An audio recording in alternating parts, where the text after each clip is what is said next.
Carta aos Hebreus, capítulo 1. Jesus Cristo, a perfeita revelação de Deus. Antigamente, por meio dos profetas, Deus falou muitas vezes e de muitas maneiras aos nossos antepassados. Mas nestes últimos tempos, Ele nos falou por meio do Seu Filho. Foi Ele quem Deus escolheu para possuir todas as coisas, e foi por meio dele que Deus criou o universo. O Filho brilha com o brilho da glória de Deus e é a perfeita semelhança do próprio Deus. Ele sustenta o universo com a sua palavra poderosa, e depois de ter purificado os seres humanos dos seus pecados, sentou-se no céu, do lado direito de Deus, o Todo-Poderoso. O Filho e os anjos. Assim Deus fez com que o Filho fosse superior aos anjos e lhe deu um nome que é superior ao nome deles. Pois Deus nunca disse a nenhum dos seus anjos: "Você é o meu filho, hoje eu me tornei o seu pai." E também não disse a respeito de nenhum anjo: "Eu serei o pai dele e ele será o meu filho." Porém, quando Deus enviou ao mundo o seu primeiro filho, ele disse que todos os anjos de Deus o adorem.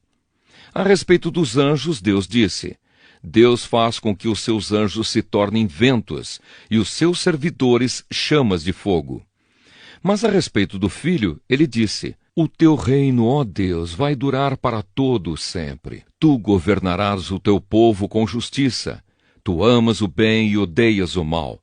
Foi por isso que Deus, o teu Deus, te escolheu e te deu a alegria de receber uma honra muito maior do que a dos teus companheiros." E as Escrituras também dizem: "Tu, Senhor, no começo criaste a terra, e com as tuas próprias mãos fizeste os céus. A terra e o céu vão acabar, mas tu viverás para sempre. Eles ficarão velhos como roupa, tu os dobrarás como se dobra um casaco, e serão trocados como se troca de roupa. Mas tu és sempre o mesmo, e a tua vida não tem fim." Deus nunca disse a nenhum dos seus anjos: "Sente-se do meu lado direito, até que eu ponha os seus inimigos como estrado debaixo dos seus pés." Então, o que são os anjos? Todos eles são espíritos que servem a Deus, os quais ele envia para ajudar os que vão receber a salvação. Carta aos Hebreus, capítulo 2. A grande salvação. Por isso devemos prestar mais atenção nas verdades que temos ouvido, para não nos desviarmos delas. Não há dúvida de que a mensagem que foi dada por meio dos anjos é verdadeira, e aqueles que não a seguiram nem foram obedientes a ela receberam o castigo que mereciam. Sendo assim, como é que nós escaparemos do castigo se desprezarmos uma salvação tão grande? Primeiro, o próprio Senhor Jesus anunciou essa salvação, e depois aqueles que a ouviram nos provaram que ela é verdadeira. Ao mesmo tempo, por meio de sinais de poder, maravilhas e muitos tipos de milagres, Deus confirmou o testemunho deles. E, de acordo com a sua vontade, distribuiu também os dons do Espírito Santo. Jesus Cristo, o Salvador. Pois Deus não deu aos anjos o poder de governar o mundo novo que está por vir, o mundo do qual estamos falando. Pelo contrário, em alguma parte das Escrituras Sagradas, alguém afirma: "Que é um simples ser humano, ó Deus, para que penses nele? Que é o ser mortal, para que te preocupes com ele? Tu o colocaste por pouco tempo em posição inferior à dos anjos. Tu lhe deste a glória e a honra de um rei, e puseste todas as coisas debaixo do domínio dele." Quando se diz que Deus pôs todas as coisas debaixo do domínio dele, isso quer dizer que nada ficou de fora. Porém, não vemos o ser humano governando hoje todas as coisas, mas nós vemos Jesus fazendo isso. Por um pouco de tempo, ele foi colocado em posição inferior à dos anjos, para que, pela graça de Deus, ele morresse por todas as pessoas. Agora nós o vemos coroado de glória e de honra por causa da morte que ele sofreu. Pois Deus, que cria e sustenta todas as coisas, fez o que era apropriado e tornou Jesus perfeito por meio do sofrimento. Deus fez isso a fim de que muitos, isto é, os seus filhos, tomassem parte na glória de Jesus. Pois é Jesus quem os guia para a salvação. Jesus purifica as pessoas dos seus pecados e todos, tanto ele como os que são purificados, têm o mesmo Pai. É por isso que Jesus não se envergonha de chamá-los de irmãos. Como ele diz: ó Deus, eu falarei a respeito de ti aos meus irmãos e te louvarei na reunião do povo. Diz também: eu confiarei nele, e diz ainda: aqui estou eu com os filhos que Deus me deu. Os filhos, como ele os chama, são pessoas de carne e sangue. E por isso o próprio Jesus se tornou igual a eles, tomando parte na natureza humana deles. Ele fez isso para que, por meio da sua morte, pudesse destruir o diabo, que tem poder sobre a morte. E também para libertar os que foram escravos toda a sua vida por causa do medo da morte. É claro que ele não veio para ajudar os anjos. Em vez disso, como dizem as Escrituras, ele ajuda os descendentes de Abraão. Isso quer dizer que foi preciso que Jesus se tornasse em tudo igual aos seus irmãos, a fim de ser o grande sacerdote deles, bondoso e fiel no seu serviço a Deus, para que os pecados do povo fossem perdoados. E agora Jesus pode ajudar os que são tentados, pois ele mesmo foi tentado e sofreu. Carta aos Hebreus, capítulo 3. Jesus e Moisés. Meus irmãos na fé, vocês que também foram chamados por Deus, olhem para Jesus, que Deus enviou para ser o grande sacerdote da fé que professamos. Pois ele foi fiel a Deus, que o escolheu para esse serviço, assim como Moisés foi fiel no seu trabalho em toda a casa de Deus. Assim como a pessoa que constrói uma casa é mais importante do que a casa, assim também Jesus é mais importante do que Moisés. Uma casa tem de ser construída por alguém, mas Deus é o construtor de tudo o que existe. E Moisés foi um servo fiel no seu trabalho na casa de Deus e falou das coisas que Deus ia dizer no futuro. Mas Cristo é fiel como filho que dirige a casa de Deus. E nós seremos a sua casa se conservarmos a nossa coragem e a nossa confiança naquilo que esperamos. O descanso do povo de Deus. Por isso, como diz o Espírito Santo, se hoje vocês ouvirem a voz de Deus, não sejam teimosos como foram os seus antepassados, quando se revoltaram contra ele, no dia em que eles o puseram à prova no deserto. Ali os antepassados de vocês me desafiaram e me puseram à prova, embora eles tivessem visto o que eu fiz durante 40 anos. Por isso fiquei irritado com aquela gente e disse: eles são gente de coração perverso e não querem obedecer aos meus mandamentos. Eu fiquei irado e fiz este juramento: eles nunca entrarão na terra prometida, onde eu lhes teria dado descanso. Meus irmãos, cuidado para que nenhum de vocês tenha um coração tão mau e descrente que o leve a se afastar do Deus vivo. Pelo contrário, enquanto esse hoje de que falam as Escrituras Sagradas se aplicar a nós, animem uns aos outros, a fim de que nenhum de vocês se deixe enganar pelo pecado, nem endureça o seu coração. Pois seremos companheiros de Cristo se continuarmos firmes até o fim na confiança que temos tido desde o princípio. É isso o que as Escrituras Sagradas dizem. Se hoje vocês ouvirem a voz de Deus, não sejam teimosos como foram os seus antepassados quando se revoltaram contra ele. Quem foi que ouviu a voz de Deus e se revoltou contra ele? Foram todos os que Moisés tirou do Egito. Com quem foi que Deus se irritou durante 40 anos? Foi com os que pecaram e caíram mortos no deserto. E de quem é que Deus estava falando quando fez este juramento: eles nunca entrarão na terra prometida, onde eu lhes teria dado descanso? Ele estava falando das pessoas que se revoltaram. Portanto, vemos que elas não puderam entrar na terra prometida porque não tiveram fé. Carta aos Hebreus, capítulo 4. Deus nos deixou a promessa de que podemos receber o descanso de que Ele falou. Portanto, tenhamos muito cuidado para que Deus não julgue que algum de vocês tenha falhado, deixando assim de receber esse descanso. Pois assim como aquelas pessoas ouviram, também nós ouvimos a boa notícia. Elas ouviram a mensagem, porém ela não lhes fez nenhum bem, porque quando a ouviram, não a receberam com fé. Portanto, nós, os que cremos, recebemos o descanso prometido por Deus, como Ele mesmo disse: Eu fiquei irado e fiz este juramento. Eles nunca entrarão na terra prometida, onde eu lhes teria dado descanso.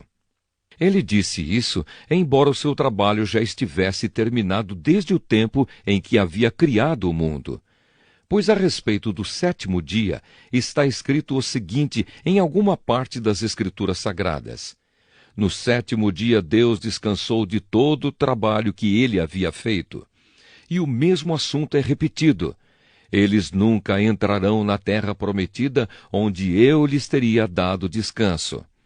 Aqueles que foram os primeiros a ouvir a boa notícia não tiveram fé, e por isso não receberam esse descanso. Portanto, há outros que vão recebê-lo. A prova disso é que Deus marca outro dia chamado hoje. Ele falou disso muitos anos depois, por meio de Davi, no trecho das Escrituras já citado. Se hoje vocês ouvirem a voz de Deus, não sejam teimosos. Se Josué tivesse dado ao povo esse descanso, Deus não teria falado mais tarde a respeito de outro dia. Assim ainda fica para o povo de Deus um descanso, como o descanso de Deus no sétimo dia. Porque quem receber o descanso que Deus prometeu, vai descansar de todos os seus trabalhos, assim como Deus descansou dos trabalhos dele. Portanto, façamos tudo para receber esse descanso, e assim nenhum de nós deixará de recebê-lo, como aconteceu com aquelas pessoas, por terem se revoltado.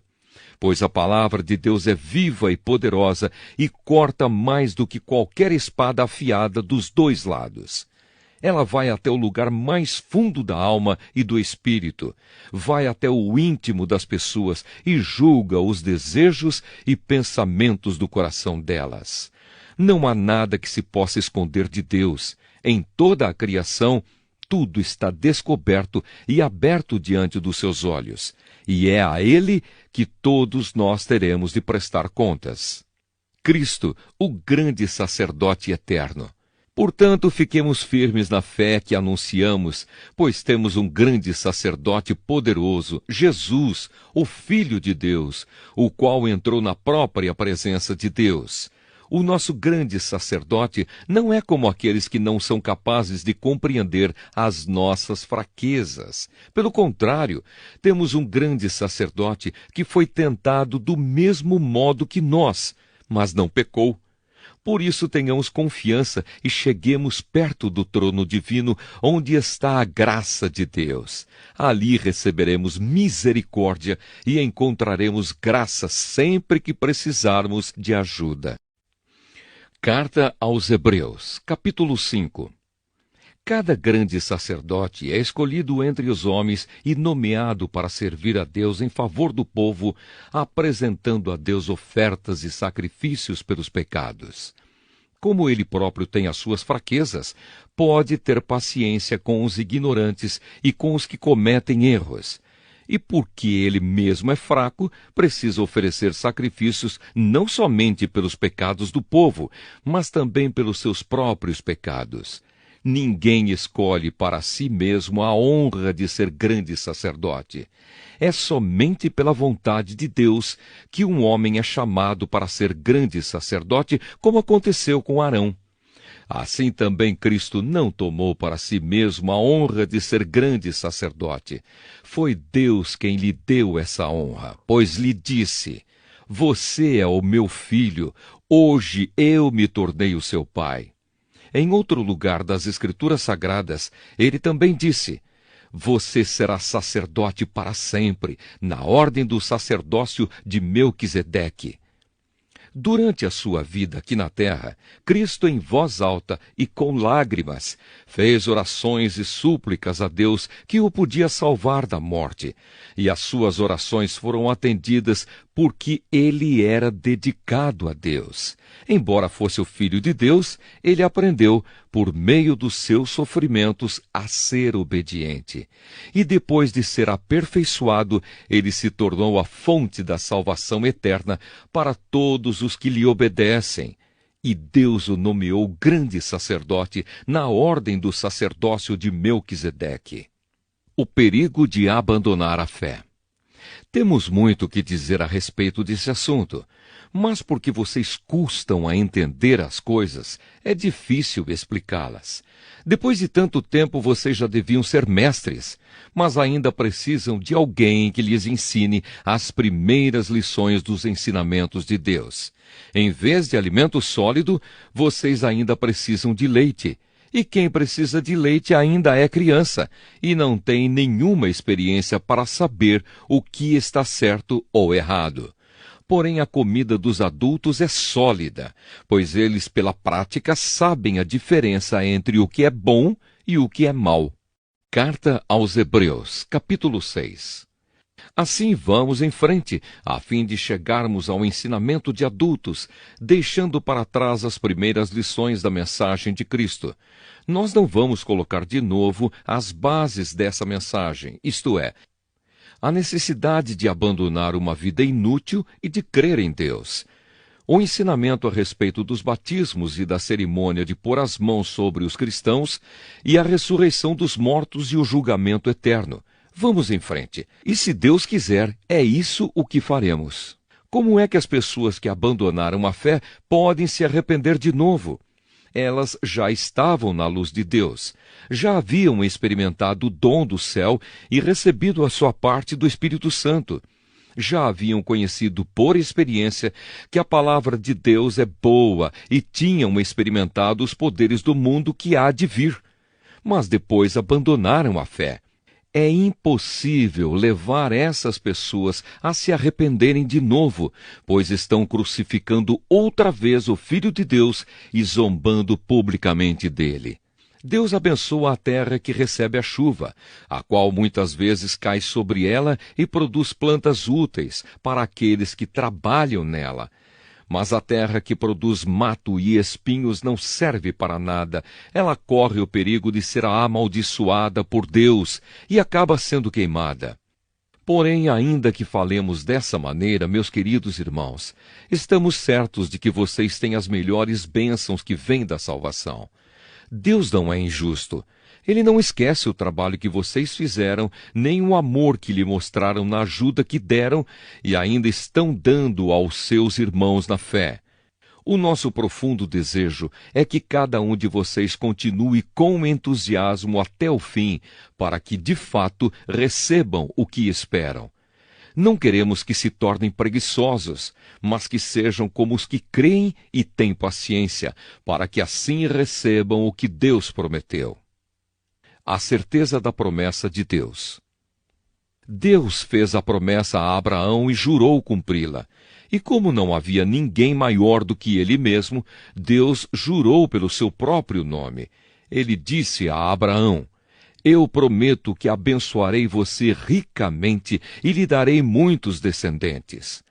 Abraão teve paciência e por isso recebeu o que Deus havia prometido.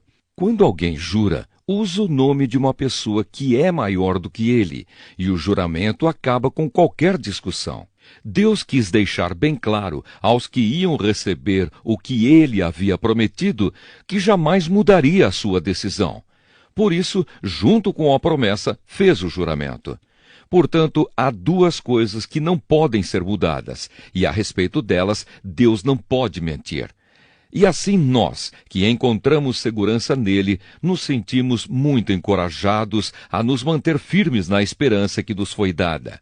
Essa esperança mantém segura e firme a nossa vida, assim como a âncora mantém seguro o barco. Ela passa pela cortina do templo do céu e entra no lugar santíssimo celestial. Foi lá que, para o nosso bem, Jesus entrou antes de nós, e ele se tornou para sempre o grande sacerdote na ordem do sacerdócio de Melquisedeque. Carta aos Hebreus, capítulo 7. Melquisedeque, rei e sacerdote. Esse Melquisedeque era rei da cidade de Salém e sacerdote do Deus Altíssimo. Quando Abraão estava voltando da batalha em que matou os reis, Melquisedeque foi ao encontro dele e o abençoou. Abraão lhe deu a 10ª parte de tudo o que ele havia tomado dos inimigos na batalha. O nome de Melquisedeque quer dizer, primeiramente, Rei da Justiça. E porque ele era rei de Salém, o seu nome também quer dizer Rei da Paz. Não se conhece o pai, nem a mãe, nem qualquer antepassado de Melquisedeque, e também não se sabe nada sobre o seu nascimento ou sobre a sua morte.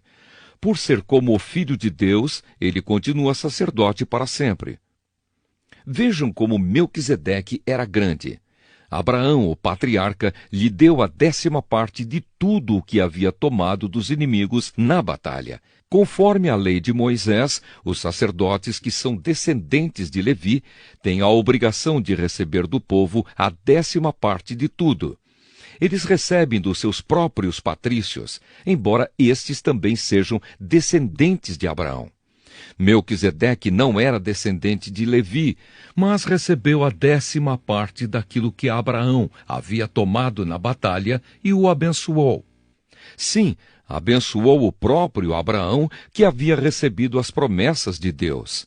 Não há dúvida de que aquele que abençoa é mais importante do que aquele que é abençoado.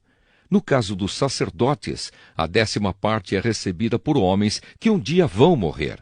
Mas no caso de Melquisedeque, como dizem as Escrituras Sagradas, a 10ª parte foi recebida por alguém que continua vivo. Portanto, quando Abraão pagou a 10ª parte, Levi, cujos descendentes recebem a 10ª parte, também pagou, pois Levi não tinha nascido e, por assim dizer, ainda estava no corpo do seu antepassado Abraão, quando este se encontrou com Melquisedeque. A lei que o povo de Israel recebeu se baseava no sacerdócio dos levitas. Ora, se o trabalho dos sacerdotes levitas tivesse sido perfeito, não haveria necessidade de aparecer outro tipo de sacerdote da ordem do sacerdócio de Melquisedeque e não da ordem de Arão. Pois quando se muda o sacerdócio, a lei também precisa ser mudada. E o nosso Senhor Jesus, a respeito de quem são ditas essas coisas, pertencia a outra tribo. E nenhum membro dessa tribo jamais serviu como sacerdote. É sabido que, por nascimento, Jesus, o nosso Senhor, pertencia à tribo de Judá, e Moisés não disse nada dessa tribo quando falou a respeito de sacerdotes. Outro sacerdote como Melquisedeque. E tudo isso se torna bem mais claro, pois surgiu um sacerdote diferente, parecido com Melquisedeque. Ele não foi feito sacerdote pelas leis ou regras humanas, porém se tornou sacerdote por meio do poder de uma vida que não tem fim. Porque as Escrituras Sagradas dizem: você será sacerdote para sempre, na ordem do sacerdócio de Melquisedeque. Assim, a regra antiga foi anulada porque era fraca e inútil, pois a lei não podia aperfeiçoar nada. Mas agora Deus nos deu uma esperança melhor, por meio da qual chegamos perto dele. Além disso, há o juramento de Deus. Não houve juramento quando os outros se tornaram sacerdotes. Porém, houve juramento quando Jesus se tornou sacerdote, pois Deus lhe disse: o Senhor jurou e não voltará atrás. Ele disse: você será sacerdote para sempre. Portanto, essa diferença também faz com que Jesus seja a garantia de uma aliança melhor. Há ainda outra diferença. Os outros sacerdotes foram muitos porque morriam e não podiam continuar o seu trabalho. Mas Jesus vive para sempre, e o seu sacerdócio não passa para ninguém. E por isso ele pode, hoje e sempre, salvar as pessoas que vão a Deus por meio dele. Porque Jesus vive para sempre, a fim de pedir a Deus em favor delas. Por isso, Jesus é o grande sacerdote de que necessitamos. Ele é perfeito e não tem nenhum pecado ou falha. Ele foi separado dos pecadores e elevado acima dos céus. Ele não é como os outros grandes sacerdotes. Não precisa oferecer sacrifícios todos os dias, primeiro pelos seus próprios pecados e depois pelos pecados do povo. Ele ofereceu um sacrifício uma vez por todas, quando se ofereceu a si mesmo. A lei de Moisés escolheu homens que são imperfeitos para serem grandes sacerdotes, mas pela promessa feita com juramento, a qual veio depois da lei de Moisés, Deus escolhe o Filho que se tornou perfeito para sempre. Carta aos Hebreus, capítulo 8. Jesus, o grande sacerdote da nova aliança. A coisa mais importante de tudo o que estamos dizendo tem a ver com o sacerdote que nós temos. Ele é o grande sacerdote que está sentado no céu, do lado direito do trono de Deus, o Todo-Poderoso. Ele faz o seu serviço no lugar santíssimo, na verdadeira tenda que foi armada pelo Senhor e não por seres humanos. Todo grande sacerdote é escolhido para apresentar a Deus as ofertas e os sacrifícios de animais. E por isso é necessário que o nosso grande sacerdote tenha também alguma coisa para oferecer. Se ele estivesse na terra, não seria sacerdote, pois existem sacerdotes que apresentam as ofertas de acordo com a lei de Moisés.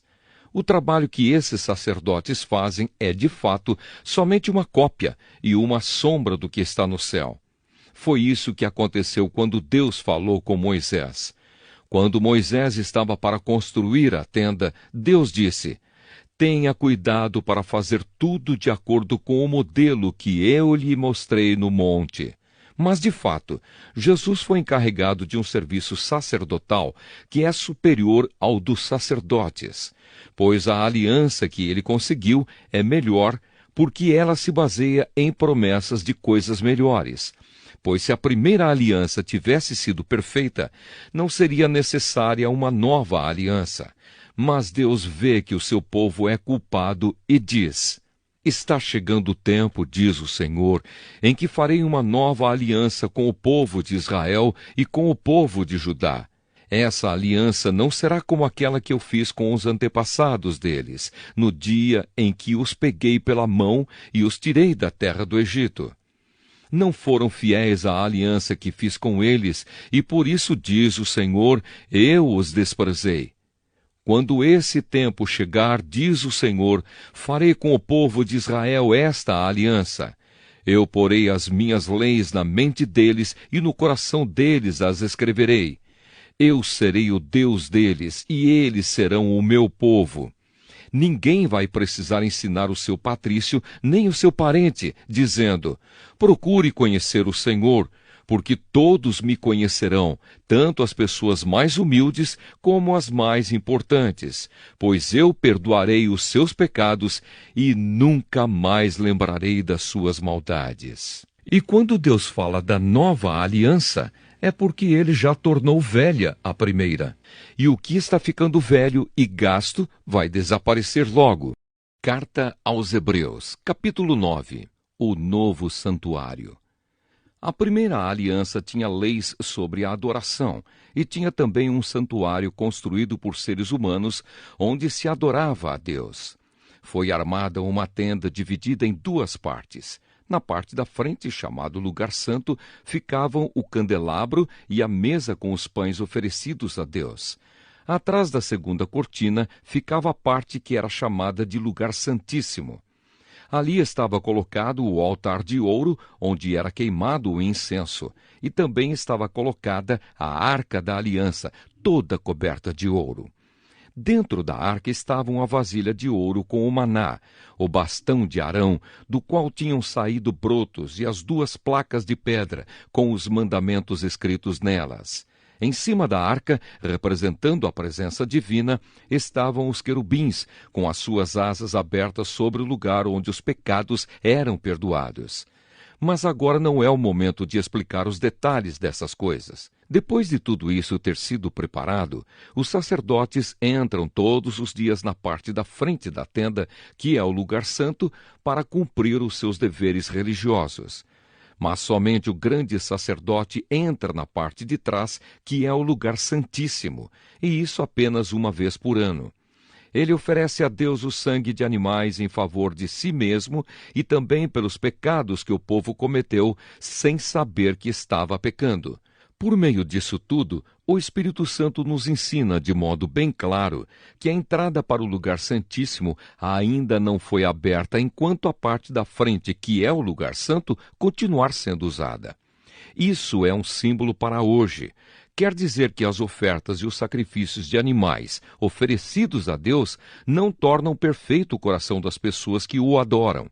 Essas ofertas e sacrifícios têm a ver somente com comida, com bebida e com várias cerimônias de purificação.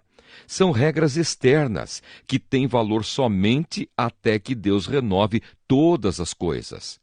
Mas Cristo veio como grande sacerdote das coisas boas que já estão aqui.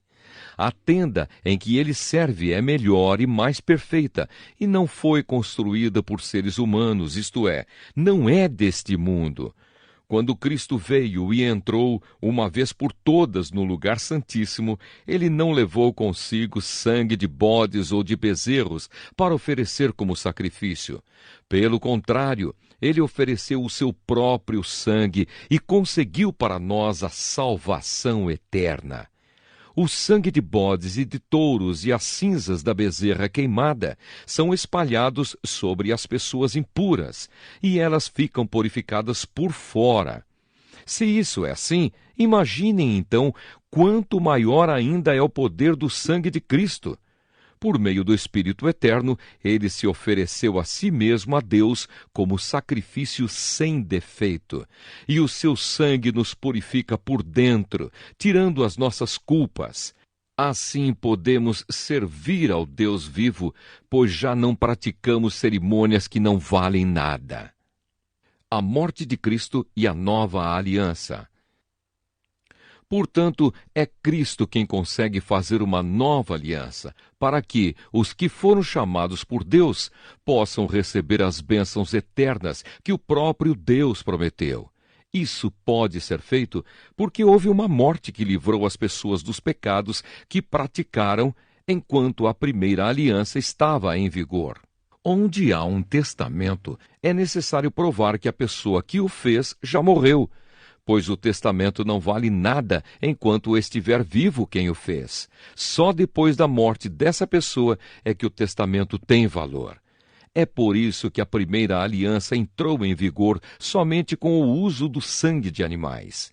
Em primeiro lugar, Moisés anunciou ao povo todos os mandamentos conforme estavam na lei.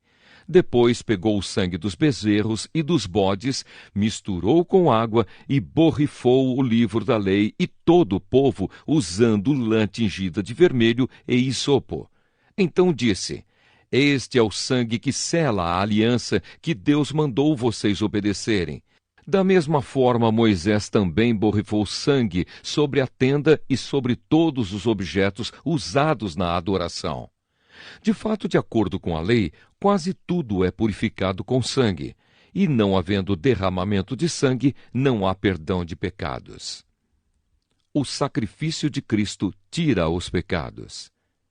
Essas coisas que eram cópias das realidades celestiais deviam ser purificadas desse modo, mas as próprias coisas celestiais exigem sacrifícios bem melhores.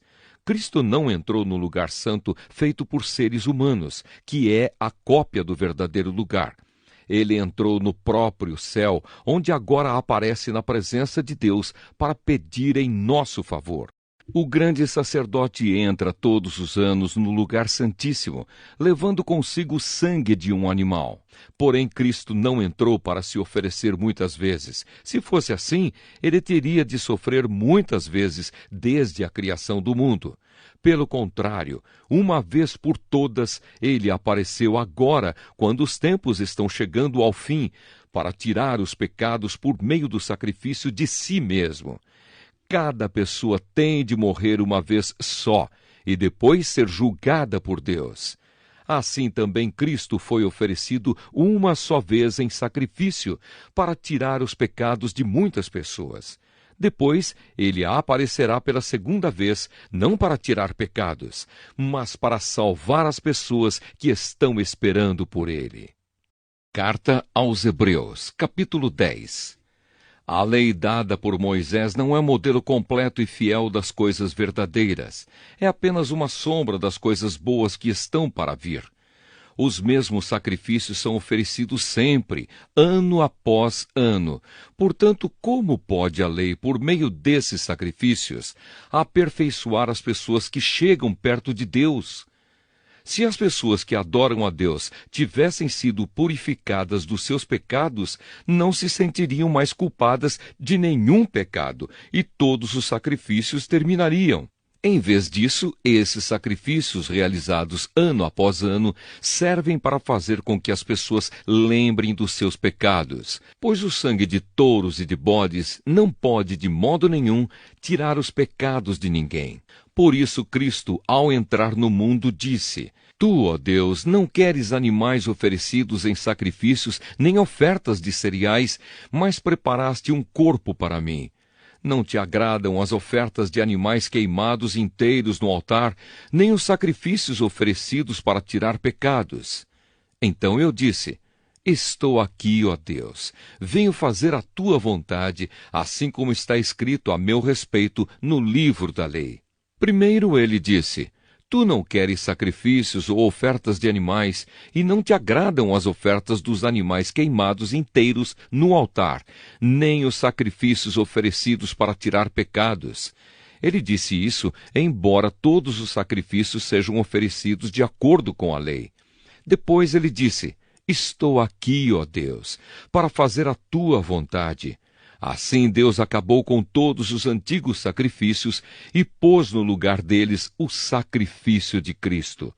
E porque Jesus Cristo fez o que Deus quis, nós somos purificados do pecado pela oferta que ele fez, uma vez por todas, do seu próprio corpo. Todo sacerdote judeu cumpre todos os dias os seus deveres religiosos e oferece muitas vezes os mesmos sacrifícios, mas estes nunca poderão tirar pecados. Porém, Jesus Cristo ofereceu só um sacrifício para tirar pecados, uma oferta que vale para sempre, e depois sentou-se do lado direito de Deus. Ali Jesus está esperando até que Deus ponha os seus inimigos como estrado debaixo dos pés dele. Assim, com um sacrifício só, ele aperfeiçoou para sempre os que são purificados do pecado. E o Espírito Santo também nos dá o seu testemunho sobre isso. Primeiro ele diz: Quando esse tempo chegar, diz o Senhor, eu farei com o povo de Israel esta aliança. Porei as minhas leis no coração deles e na mente deles as escreverei. Depois ele diz: Não lembrarei mais dos seus pecados, nem das suas maldades. Assim, quando os pecados são perdoados, já não há mais necessidade de oferta para tirá-los. Cheguemos perto de Deus. Por isso, irmãos, por causa da morte de Jesus na cruz, nós temos completa liberdade de entrar no lugar santíssimo.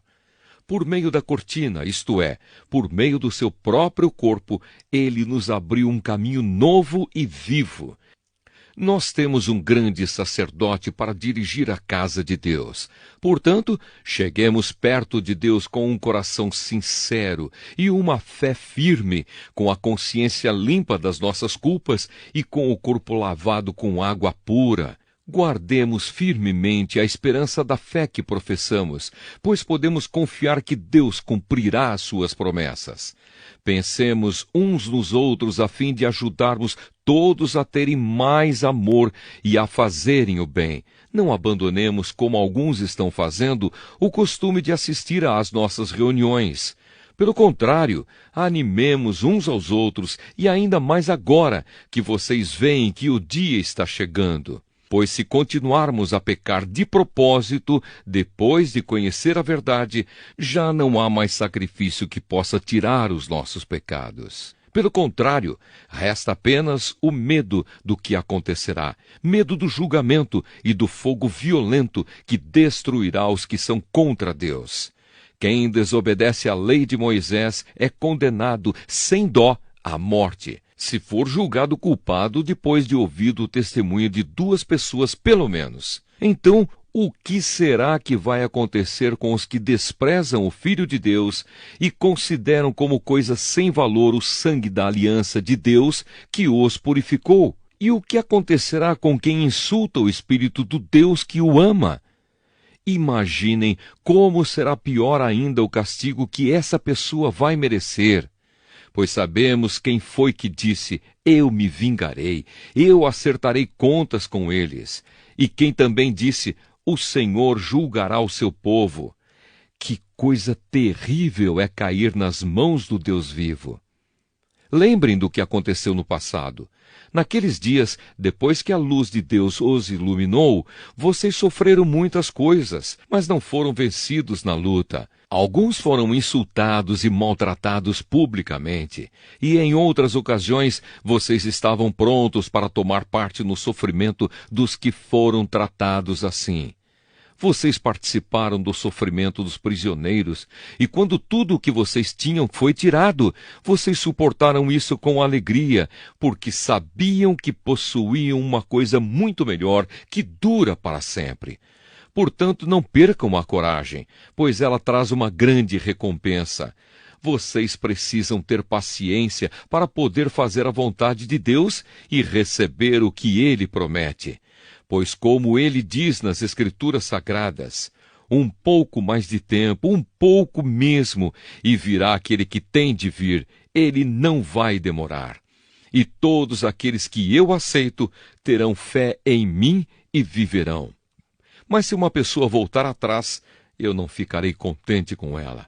Nós não somos gente que volta atrás e se perde. Pelo contrário, temos fé e somos salvos. Carta aos Hebreus, capítulo 11.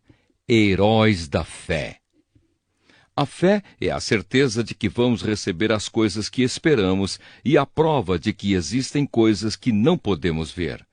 Foi pela fé que as pessoas do passado conseguiram a aprovação de Deus, e pela fé que entendemos que o universo foi criado pela palavra de Deus e que aquilo que pode ser visto foi feito daquilo que não se vê.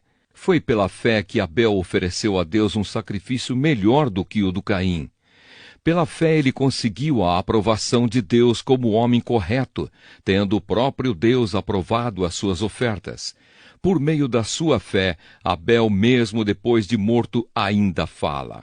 Foi pela fé que Enoque escapou da morte. Ele foi levado para Deus e ninguém o encontrou, porque Deus mesmo o havia levado. As Escrituras Sagradas dizem que antes disso ele já havia agradado a Deus. Sem fé ninguém pode agradar a Deus, porque quem vai a Ele precisa crer que Ele existe e que recompensa os que procuram conhecê-lo melhor. Foi pela fé que Noé ouviu os avisos de Deus sobre as coisas que iam acontecer e que não podiam ser vistas.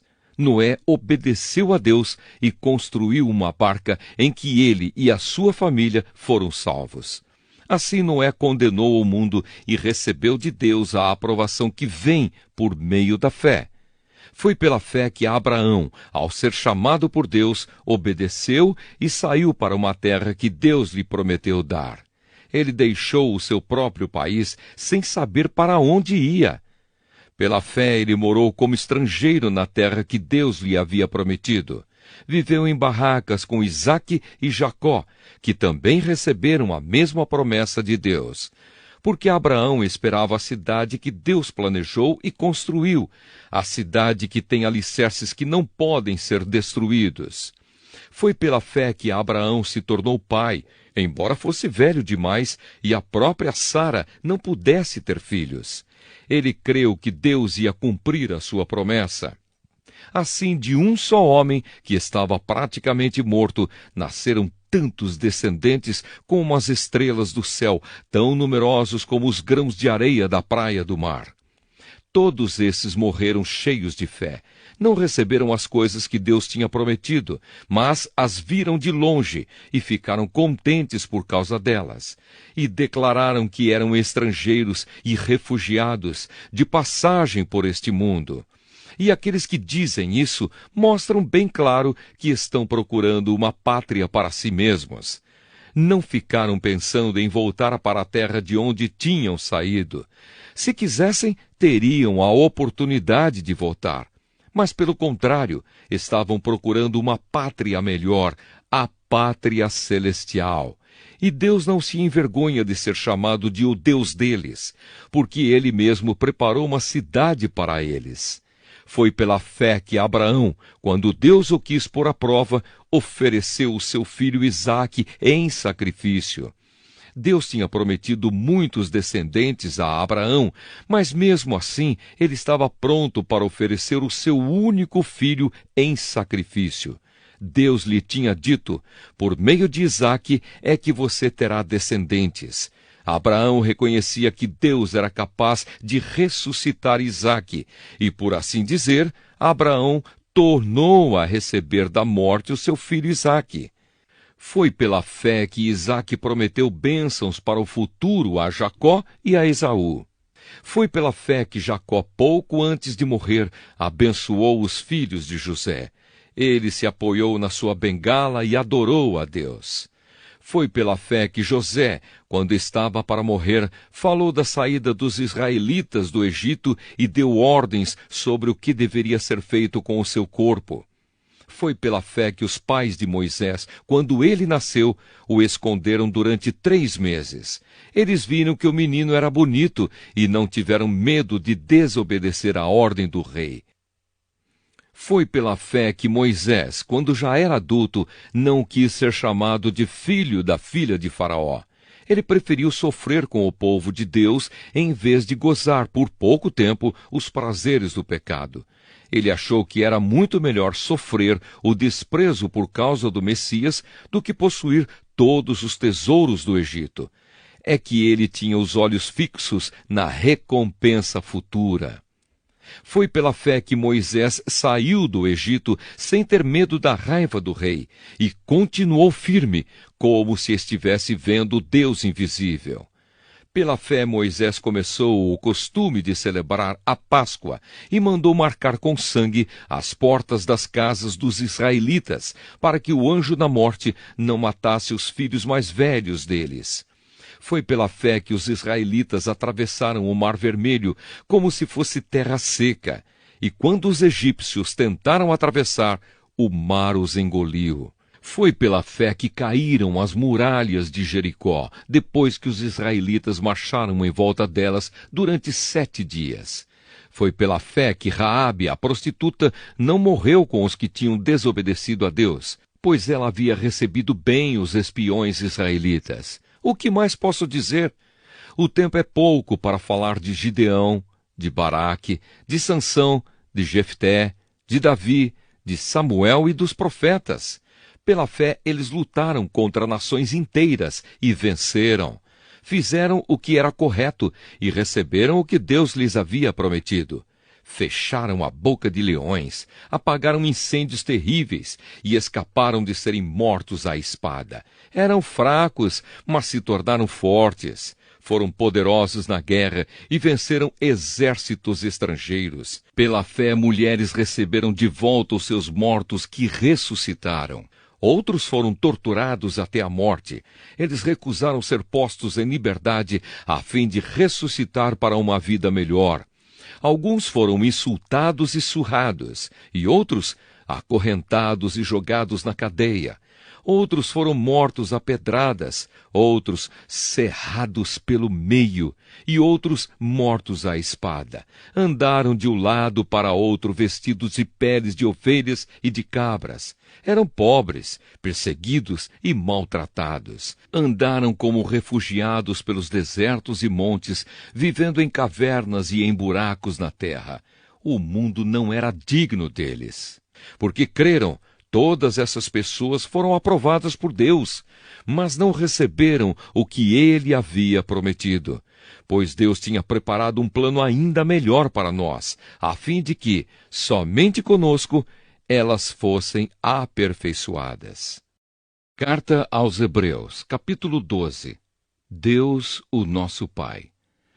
Assim nós temos essa grande multidão de testemunhas ao nosso redor. Portanto, deixemos de lado tudo o que nos atrapalha e o pecado que se agarra firmemente em nós e continuemos a correr, sem desanimar, a corrida marcada para nós. Conservemos os nossos olhos fixos em Jesus, pois é por meio dele que a nossa fé começa e é ele quem a aperfeiçoa. Ele não deixou que a cruz fizesse com que ele desistisse. Pelo contrário, por causa da alegria que lhe foi prometida, ele não se importou com a humilhação de morrer na cruz e agora está sentado do lado direito do trono de Deus. Pense no sofrimento dele e como suportou com paciência o ódio dos pecadores. Assim vocês não desanimem, nem desistam, porque na luta contra o pecado vocês ainda não tiveram de combater até a morte. Será que vocês já esqueceram as palavras de encorajamento que Deus lhes disse, como se vocês fossem filhos dele? Pois ele disse: preste atenção, meu filho, quando o Senhor o castiga, e não se desanime quando ele o repreende, pois o Senhor corrige quem ele ama e castiga quem ele aceita como filho. Suportem o sofrimento com paciência, como se fosse um castigo dado por um pai, pois o sofrimento de vocês mostra que Deus os está tratando como seus filhos. Será que existe algum filho que nunca foi corrigido pelo pai? Se vocês não são corrigidos como acontece com todos os filhos de Deus, então não são filhos de verdade, mas filhos ilegítimos. No caso dos nossos pais humanos, eles nos corrigiam e nós os respeitávamos. Então devemos obedecer muito mais ainda ao nosso Pai Celestial e assim viveremos. Os nossos pais humanos nos corrigiam durante pouco tempo, pois achavam que isso era certo. Mas Deus nos corrige para o nosso próprio bem, para que participemos da sua santidade. Quando somos corrigidos, isso no momento nos parece motivo de tristeza e não de alegria. Porém, mais tarde, os que foram corrigidos recebem como recompensa uma vida correta e de paz. Conselhos e avisos. Portanto, levantem as suas mãos cansadas e fortaleçam os seus joelhos enfraquecidos. Andem por caminhos aplanados para que o pé aleijado não manque, mas seja curado. Procurem ter paz com todos e se esforcem para viver uma vida completamente dedicada ao Senhor, pois sem isso ninguém o verá. Tomem cuidado para que ninguém abandone a graça de Deus. Cuidado para que ninguém se torne como uma planta amarga que cresce e prejudica muita gente com o seu veneno. E tomem cuidado também para que ninguém se torne imoral ou perca o respeito pelas coisas sagradas, como Esaú, que por causa de um prato de comida vendeu os seus direitos de filho mais velho. Como vocês sabem, depois ele quis receber a bênção do seu pai, mas foi rejeitado porque não encontrou modo de mudar o que havia feito, embora procurasse fazer isso até mesmo com lágrimas. Vocês não foram como o povo de Israel. Vocês não chegaram perto de alguma coisa que se pode tocar, como o Monte Sinai, com o seu fogo destruidor, a escuridão e as trevas, a tempestade, o barulho de trombeta e o som de uma voz. Quando os israelitas ouviram a voz, pediram que ela não dissesse mais nada, pois eles não podiam suportar a ordem que dizia: até um animal, se tocar o monte, deverá ser morto a pedradas. O que estavam vendo era tão terrível que Moisés disse: estou tremendo de medo. Pelo contrário, vocês chegaram ao Monte Sião e à cidade do Deus vivo, a Jerusalém celestial com os seus milhares de anjos. Vocês chegaram à reunião alegre dos filhos mais velhos de Deus, isto é, daqueles que têm o nome deles escrito no céu. Vocês chegaram até Deus, que é o juiz de todos, e chegaram também aos espíritos dos que são corretos e que foram aperfeiçoados. Vocês chegaram até Jesus, que fez a nova aliança e que borrifou o sangue que fala de coisas muito melhores do que o sangue de Abel. Portanto, tenham cuidado e não recusem ouvir aquele que fala. Aqueles que recusaram ouvir a pessoa que entregou a mensagem divina na terra não puderam escapar. Por isso, muito menos escaparemos nós, se rejeitarmos aquele que lá do céu nos fala. Naquele tempo, a voz de Deus fez com que a terra estremecesse, mas agora ele prometeu isto: mais uma vez farei com que trema não somente a terra, mas também o céu. As palavras mais uma vez mostram bem que as coisas criadas serão abaladas e mudadas, para que as que não podem ser abaladas continuem como estão. Por isso sejamos agradecidos, pois já recebemos um reino que não pode ser abalado. Sejamos agradecidos e adoremos a Deus de um modo que o agrade, com respeito e temor, porque, na verdade, o nosso Deus é um fogo destruidor. Carta aos Hebreus, capítulo 13. Como agradar a Deus. Continuem a amar uns aos outros como irmãos em Cristo. Não deixem de receber bem aqueles que vêm à casa de vocês, pois alguns que foram hospitaleiros receberam anjos sem saber. Lembrem dos presos, como se vocês estivessem na cadeia com eles. Lembrem dos que sofrem, como se vocês estivessem sofrendo com eles. Que o casamento seja respeitado por todos e que os maridos e as esposas sejam fiéis um ao outro. Deus julgará os imorais e os que cometem adultério. Não se deixem dominar pelo amor ao dinheiro e fiquem satisfeitos com o que vocês têm. Pois Deus disse: eu nunca os deixarei e jamais os abandonarei. Portanto, sejamos corajosos e afirmemos: o Senhor é quem me ajuda e eu não tenho medo. Que mal pode alguém me fazer? Lembrem dos seus primeiros líderes espirituais que anunciaram a mensagem de Deus a vocês. Pensem como eles viveram e morreram e imitem a fé que eles tinham. Jesus Cristo é o mesmo, ontem, hoje e sempre. Não se deixem levar por ensinamentos diferentes e estranhos, que tiram vocês do caminho certo. É bom sermos espiritualmente fortes por meio da graça de Deus e não por meio da obediência a regras sobre alimentos, pois os que obedecem a essas regras não têm sido ajudados por elas. Os sacerdotes que servem no templo não têm o direito de comer do sacrifício que é oferecido sobre o nosso altar. O grande sacerdote leva o sangue de animais para dentro do lugar santíssimo, a fim de oferecê-lo como sacrifício pelos pecados. Mas os corpos dos animais são queimados fora do acampamento. Por isso Jesus também morreu fora da cidade de Jerusalém, para com o seu próprio sangue purificar o povo dos seus pecados. Portanto, vamos para perto de Jesus, fora do acampamento, e soframos a mesma desonra que ele sofreu, porque neste mundo não temos nenhuma cidade que dure para sempre. Pelo contrário, procuramos a cidade que virá depois.